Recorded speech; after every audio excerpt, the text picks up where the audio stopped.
Hi there, my name's Aaron Shorts. Welcome to my YouTube channel. Today I'm talking about the Boss Katana Mark 1 and 2.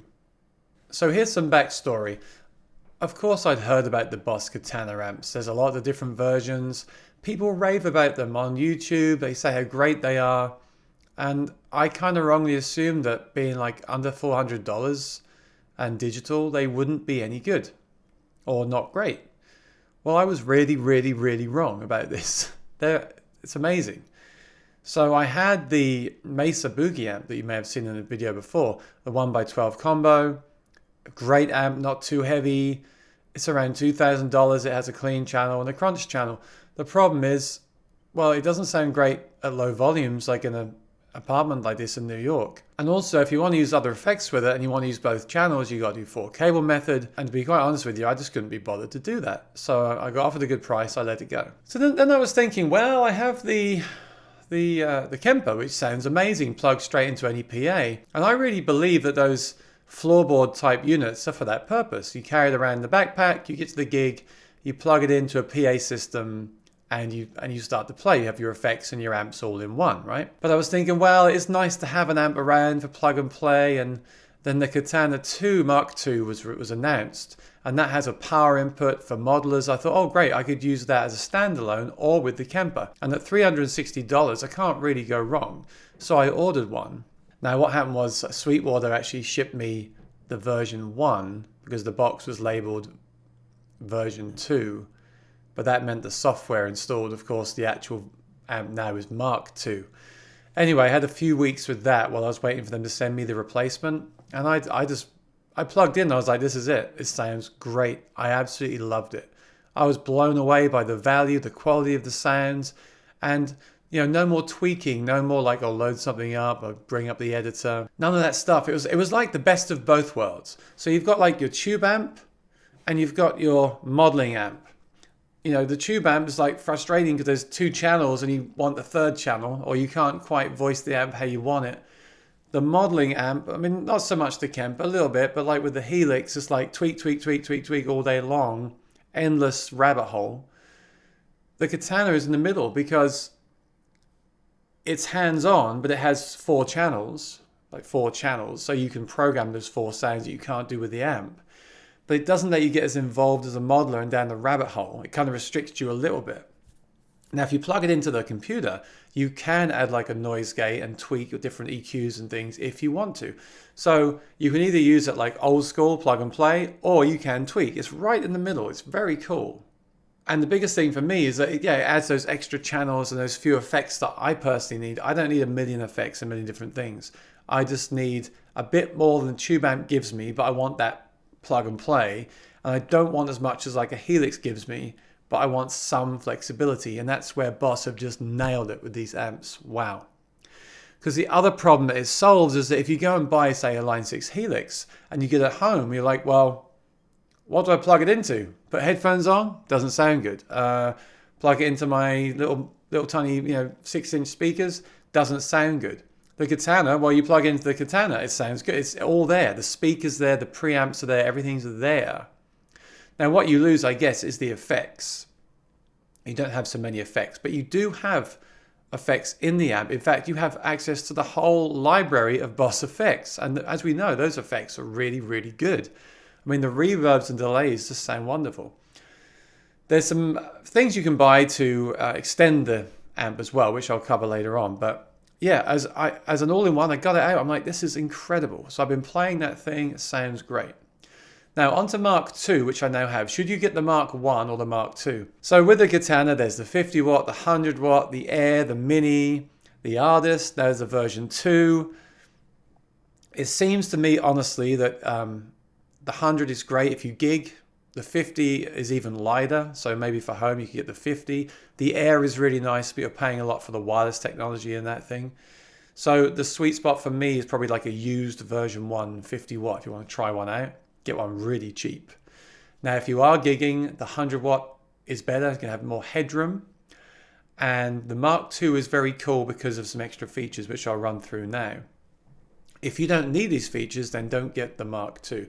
Right now, the brand new Mark II and Mark I priced the same, but obviously you can get discounts and used Mark 1s a lot cheaper than Mark 2. So what's different in Mark 2 and what do I like about it? So first of all, it has a variation of each amp. So I said it has like 4 amps or channels basically and 4 amps.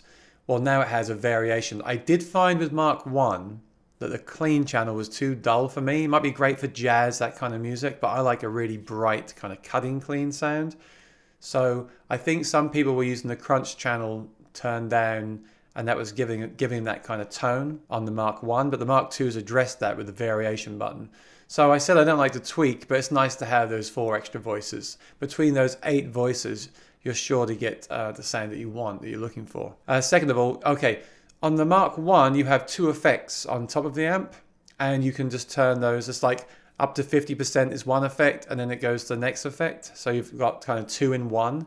With the Mark II, it's like 2 pots stacked on top of each other. So you've got complete control over both effects. That's really nice. Again, if you only use reverb, you don't need that, but I like that. It's got a power amp in. Now the Mark I had an effects return in. This is essentially the same thing. Power amp in is nice. If you plug a Helix or Kemper into that, the lights on the top shut off and it just looks really cool. Purely cosmetic really, but a nice thing. It's got a stereo out, so you can run 2 Katanas at once in stereo, just plug 1 cable in. That's nice, because that could be a good option at this price to run 2 of them, if you really want to fill the stage up with stereo sound. A new editor, and lots of new effects. Now these are actually coming to Mark 1, but yeah, there's a new editor, and it now works with Mac OS Catalina, which is great, because a lot of software wasn't working when Catalina was released. But if you download the newest driver and software and firmware for the amp from the Boss website, you can now use the computer editor. As I said, that gives you access to more effects, in fact, a lot of effects, wow. And also it gives you like the noise gate, which I had on for my demo, right, for they're really heavy kind of sounds that get noisy. I turned the noise gate on. If there's any hiss in the background, that just takes it out while you're not playing. So that's really cool, really useful, really practical. Now, if you don't need any of those things I just mentioned, and you can find a used Mark 1, then buy that. But I think the Mark 2 is worth getting. Now, with the Mark 2, you do lose the kickstand. But I will say the kickstand on Mark 1 was very, very shallow and very flimsy. And in fact, I use my own stand with it. It's like this. I bought one of these pads. And actually now the stand is not on there, this fits under better with the stand not there. So I just put that under and it props the amp back so I can hear it. I wish they had a better kickstand, but honestly I'd rather use this than the Mark 1 kickstand. This is the ampwedge.com. Very useful. And this actually slides into the back because the amp is open at the back, which is great for sound. And then this will just sit in the back so you can carry it around in the amp itself. As I said, optional extras. So I do like to change channels and use a few effects. They don't give you this pedal with the amp, but it's a really cool accessory. It's called the GAFC. And actually on Mark II, these are wrong. Okay, you get stickers with the Mark II. You stick the stickers over the top to correct this labeling. But basically you'll have 1 cable, no power required. The amp powers it. Channel 1, 2, 3, 4. And panel, which is like the hands-on buttons, if you want to use what's actually illuminated right now. If you press effects, you then get these effects. So on the old version, you had tap tempo. The new one, you don't. You have your effect 1, 2, 3, 4, and reverb. So it's all effects now. There's no tap tempo. But what you can do is plug in 2 more pedals into this. So I happen to have the FS5U. You can plug this into there. Again, no power required, which is great. This is now your tap tempo. So you've got access to all 4 channels and the panel.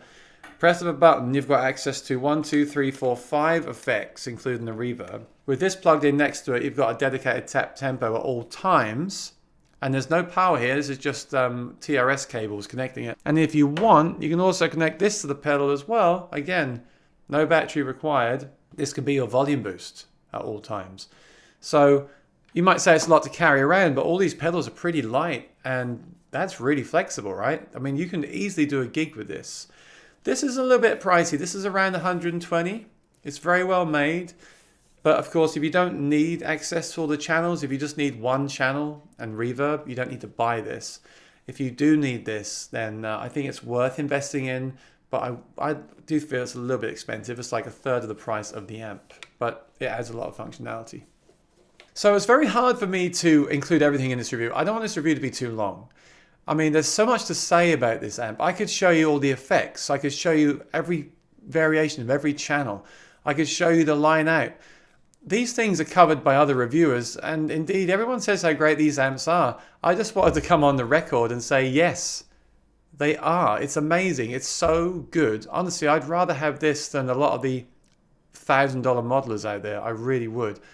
Now, I still love my Kemper. I plan to use this with the Kemper. So if I have a band gig and the Kemper goes into front of house, I'll have this behind me and run the Kemper either into the acoustic input on the top, which is just like FR mode, or I run it into the power amp. See, that's another thing I didn't mention. It's got an acoustic mode in too. You can plug your acoustic guitar in and it voices the guitar speaker kind of flat, so it's good for acoustic guitars.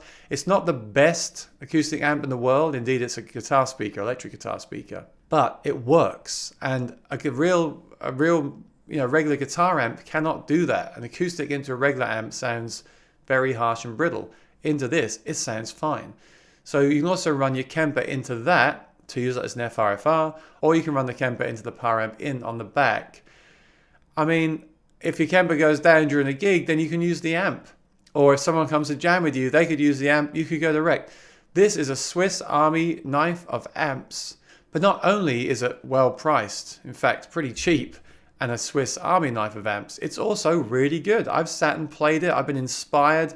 The recording I made at the start of the video, I was really impressed by. How good are those direct sounds? Like the cab simulations going straight in, I labeled them as mic or line in. They almost sound the same. Again, with the editor, there's 3 different variations of the line in you can change. This thing has so much. In fact, the only thing I would say that's missing from this is a tuner, and you can use a clip-on tuner. A looper, that would be nice. You can add a looper in the effects return if you want to, but the looper would be cool. And it would be nice if on the foot controller you could actually make the buttons do anything you want. So you could have like channel 1, channel 2, tap and delay on or off, something like that. Customize the pedal exactly how you want it. But honestly, aside from that, this thing is kind of an all-in-one complete package. If you don't need a huge floorboard to access like 20 effects on the fly, and you can run presets you program from the computer editor, and if this has enough for you, like for me, I don't need, I always say this, I just need a great clean, crunch, heavy, delay, boost, maybe a wah occasion. That's all I need. I don't need much else. This has it all, and it does it so well, and you can run it at low volumes. It's got a 1/2 watt setting. It's got the 100 watt setting. It's flexible, but it's not overwhelming, and it's very musical. It's very inspiring. It works as a recording interface to your computer. I could go on and on and on. There's so much this does, and please subscribe to my channel if you haven't already, because I will surely do more videos using this, and if there's anything in specific you want me to cover, I can. I could use the acoustic with it. I could show you the software editor. Like I said before, I'm just here to show you that demo at the start of the video and say this thing is the real deal. If you're looking for an amp, if you're a beginner looking for your first amp, if you live in an apartment and you need to play quietly, if you need to take a subway and travel lightly, or if you're professional and you just want something that sounds great, get one of these Katanas. They're really, really, really amazing. If you got one, let me know what you think in the comments below. If you get one, please do the same. I'm very excited right now. I've got some other really cool stuff coming up too. I've always been so into like boutique and nice gear. I always thought that more money meant more quality, and it often does. But those things often only do 1 or 2 things really well. Some of this more budget, don't like to say budget because it's with the tax and with the extra pedals, this is still $500, and then you want to buy a case for it, a cover, whatever. But the stuff that's on the cheaper end now, the more affordable end now, it's getting so good and does so many things so well, and they really inspire me to play and create, and I think that's awesome. I've got a review coming soon of the Zoom pedals. They're like, it's like $80, and it just sounds great. Will it sound as good as this? I don't know. This thing is the real deal. This will do a gig and get you paid, and that's really what we care about, right? So I hope you like this demo and review. Check out these Katanas. They're amazing. And until next time, stay tuned. I'll see you soon. Bye-bye.